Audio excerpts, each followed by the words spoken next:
آج ہم آپ کو ایک ایسی عورت کی کہانی سنائیں گے جو کبھی ماں نہ بن سکی۔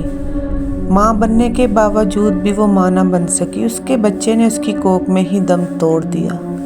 رات بہت گہری ہو چکی تھی۔ بادلوں نے چاند کو چھپا لیا تھا اور ہوا میں ایک عجیب سی خنکی تھی۔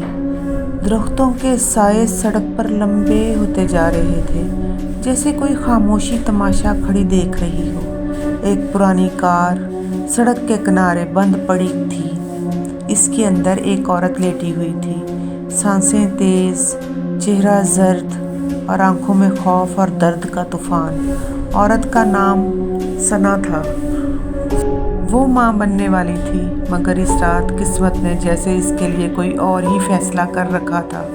اس کا شوہر عمر بار بار گاڑی سے نکل کر سڑک پر آتا، کوئی گزرتی گاڑی کو ہاتھ ہلاتا، روکنے کی کوشش کرتا۔ کوئی ہے، خدا کے لیے رکو، رک جاؤ، میری بیوی کی حالت بہت خراب ہے۔ مگر سڑک سنسان تھی۔ کبھی بھی دور سے کوئی گاڑی آتی، روشنی دکھائی دیتی تو امید جاگ اٹھتی، مگر گاڑیاں تیزی سے گزر جاتی۔ کسی نے مدد کی کوشش نہیں کی، کسی نے ان کو سہارا دینے کی کوشش نہیں کی۔ عمر اب پریشان تھا۔ عمر کے ہاتھ کانپنے لگے۔ موبائل نکالا مگر سگنل غائب تھے۔ اس نے آسمان کی طرف دیکھا، جیسے خدا سے مدد مانگ رہا ہو، مگر وہاں صرف اندھیرا تھا۔ کار کے اندر ثنا کرا رہی تھی، عمر مجھے بہت درد ہو رہا ہے، بس تھوڑا سا صبر کرو ثنا، کوئی تو آئے گا۔ مجھے لگتا ہے کہ کوئی نہیں آئے گا ہماری مدد کے لیے۔ نہیں نہیں، ابھی نہیں، پلیز ہمت کرو۔ عمر نے اپنی جیکٹ اتار کر اس پر ڈال دی۔ اس کے ہونٹوں سے سرد سانس نکل رہی تھی۔ وہ خود بھی خوف زدہ تھا، مگر بیوی کے سامنے مضبوط بننے کی کوشش کر رہا تھا۔ سڑک پر خاموشی گہری ہوتی جا رہی تھی۔ بارش کی ہلکی بوندیں پڑنے لگیں۔ ہوا کے ساتھ ایک سرد سی لہر گاڑی کے اندر گھس آئی۔ ثنا کی آنکھیں بند تھیں، لب ہلکے سے ہل رہے تھے۔ عمر نے گاڑی کا دروازہ کھولا اور ثنا کا ہاتھ پکڑ لیا، مگر اس کا جسم ٹھنڈا ہوتا جا رہا تھا۔ اچانک ثنا کی ایک چیخ فضا میں بلند ہوئی، فضا کو چیرتے ہوئی آگے نکل گئی۔ عمر گھبرا گیا۔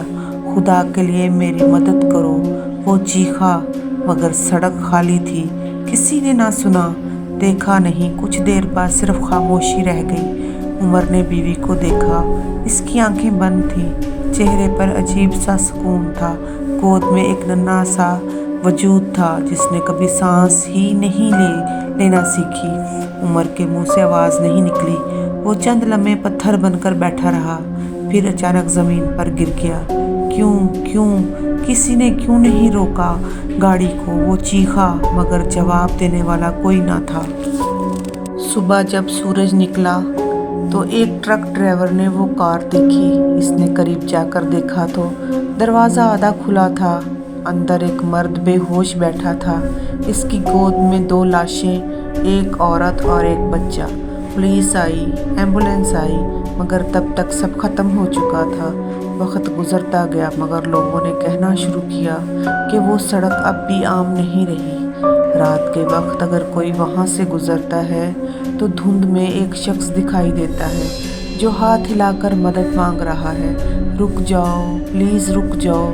مگر کبھی کبھی ہوا میں ایک عورت کی مدھم کراہ سنائی دیتی ہے، جیسے وہ کہہ رہی ہو، میری مدد کرو، میری مدد کرو، میں اب بھی درد میں ہوں۔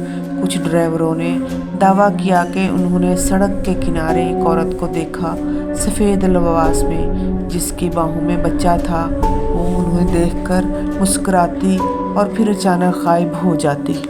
لوگوں نے اس جگہ کا نام آخری مدد رکھ دیا، کیونکہ وہاں جو بھی مدد مانگتا ہے اسے کبھی نہیں ملتی، اور یہ انسانیت کی سب سے بڑی توہین تھی کہ ایک عورت اور ایک بچہ دم توڑ گئے۔ ایک بچہ جس نے دنیا میں نیا سانس لینا تھا، اس دنیا میں آنا تھا، بہت کچھ دیکھنا تھا، لیکن وہ اپنی ماں کی کوکھ میں ہی اس دنیا سے رخصت ہو گیا۔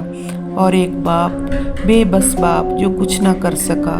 کیا ہمارے معاشرے میں ایسا ہی چلتا رہے گا؟